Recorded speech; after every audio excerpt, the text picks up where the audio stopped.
Ludmila a parcouru les couloirs de l'hôpital en direction du service de cardiologie, où son mari a été admis. Son amant l'avait abandonnée.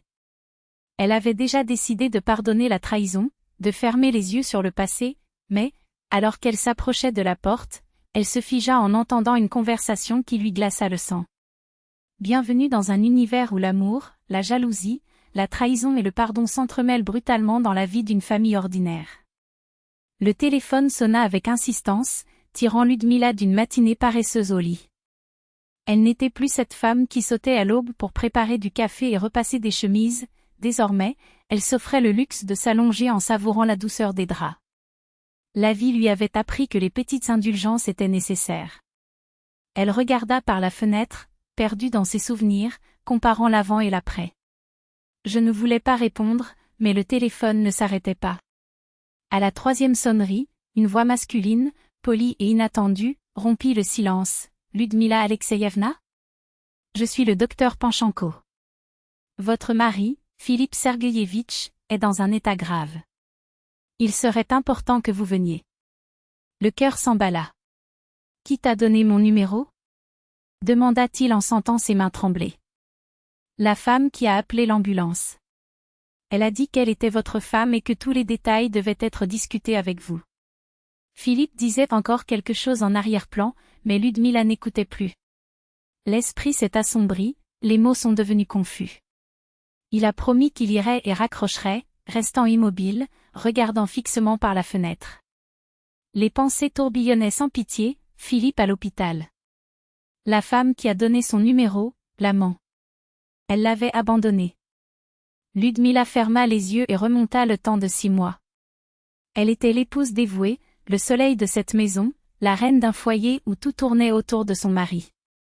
Il se réveillait avant l'aube, préparait ses plats préférés, repassait ses chemises impeccables, celles-là même qu'il portait si fièrement au travail. Elle, cependant, vivait dans un pyjama miteux et des pantoufles usées, une ombre sans visage. Il rêvait d'une vie simple, un fils, un avenir stable, son bonheur. Parfois, je rêvais d'un voyage romantique, où je porterais une jolie robe, danserais au clair de lune, dînerais sur un balcon au bord de la mer, avec du vin et de la musique en fond. Un jour, il a osé partager cette envie avec Philippe. Il a ri. Ludmila, toi ? En bikini ? Avec ce corps ? Et en dansant ? Tu ressembles à un éléphant dans un magasin de porcelaine. Reste à la maison, cuisine, sois reconnaissante d'avoir un homme qui t'aime malgré tout. Les mots font mal comme des couteaux. Pendant des jours, je pouvais à peine manger, craignant de prendre encore plus de poids et d'entendre un autre commentaire cruel. Elle a essayé de changer, du maquillage, de meilleurs vêtements, des cheveux bien coiffés. Mais tout ce qu'il a récolté, c'est du mépris. À quoi ça sert de se préparer si personne ne veut le voir ? Et tout cet argent gaspillé pour rien ? N'en avons-nous pas déjà assez ? Puis vint la trahison, un cliché de feuilleton bon marché. L'amant est apparu chez elle, élégant, parfait, vêtu de marques que Ludmila ne voyait que dans les vitrines des magasins. Il la regardait avec mépris, comme un déchet. Il est à moi maintenant. Philippe n'a pas le courage de rompre avec toi, alors je suis venue pour résoudre le problème. Préparez-vous à partir après le divorce. Et, avec un calme terrifiant, la femme commença à rassembler ses affaires, comme si les lieux lui appartenaient déjà. En partant, il a laissé le dernier coup, voyageons. Ne retardez pas le divorce, c'est mieux pour vous. Qui sait, peut-être que vous trouverez quelqu'un, non ? La porte se ferma, mais le parfum coûteux de l'intrus resta, empoisonnant l'air. Ludmila a passé une semaine enfermée, pleurant, se culpabilisant, refusant de manger. Jusqu'au jour où il se réveilla avec une colère froide au lieu de larmes. Il ne quitterait pas la maison qu'il avait contribué à construire.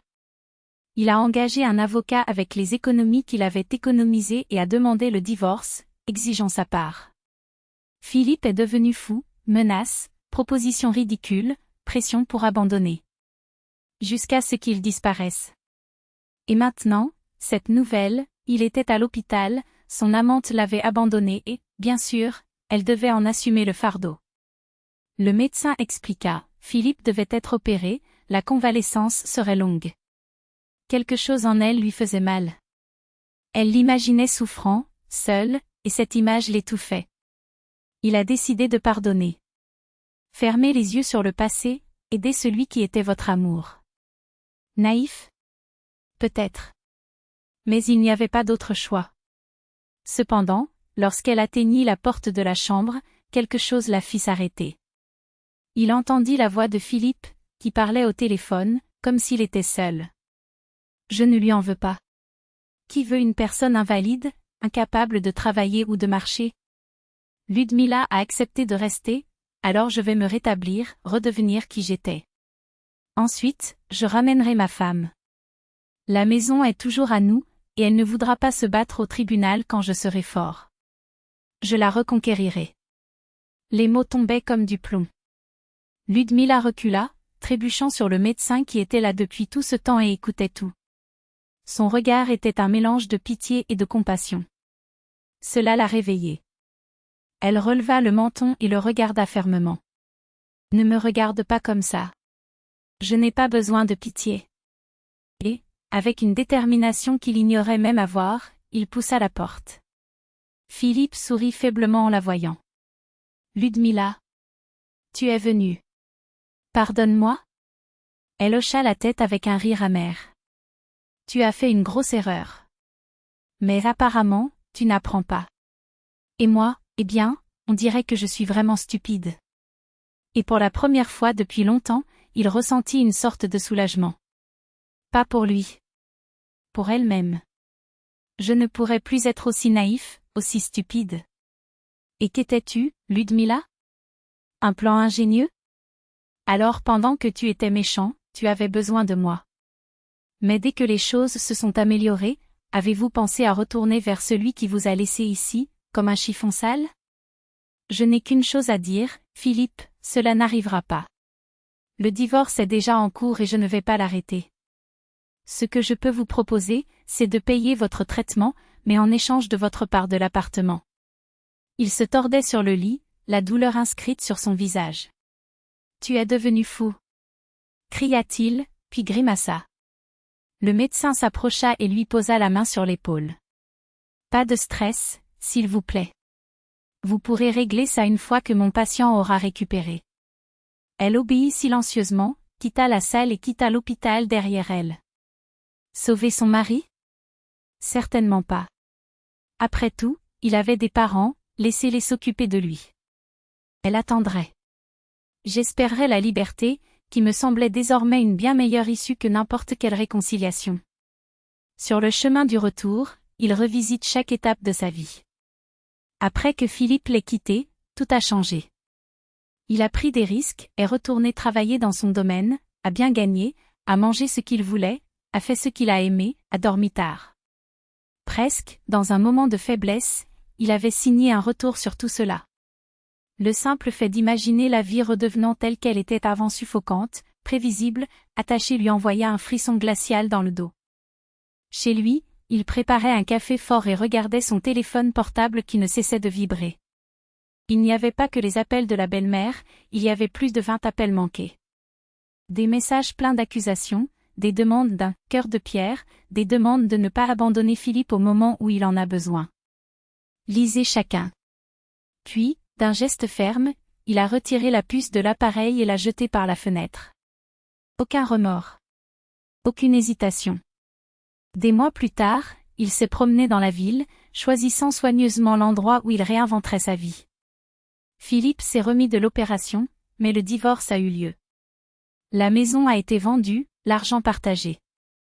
Avec sa part et un peu d'aide de ses parents, elle a acheté un studio confortable dans un quartier calme. L'ex-mari? Il n'a plus jamais montré aucun signe de vie. Et cela, à lui seul, était déjà une victoire. Grâce aux rumeurs de connaissances, j'ai appris qu'il avait tenté de reconquérir son amant. Il lui a même acheté une voiture avec l'argent de la vente de l'appartement. La femme a accepté le cadeau, mais moins d'un mois plus tard, elle l'a renvoyé, affirmant qu'il n'était plus apte à être un homme. Trop exigeant. Trop égoïste. Philippe est retourné chez ses parents, vaincu. Elle a cependant continué. Sans regarder en arrière. Parce que certaines portes, une fois fermées, ne peuvent pas être rouvertes.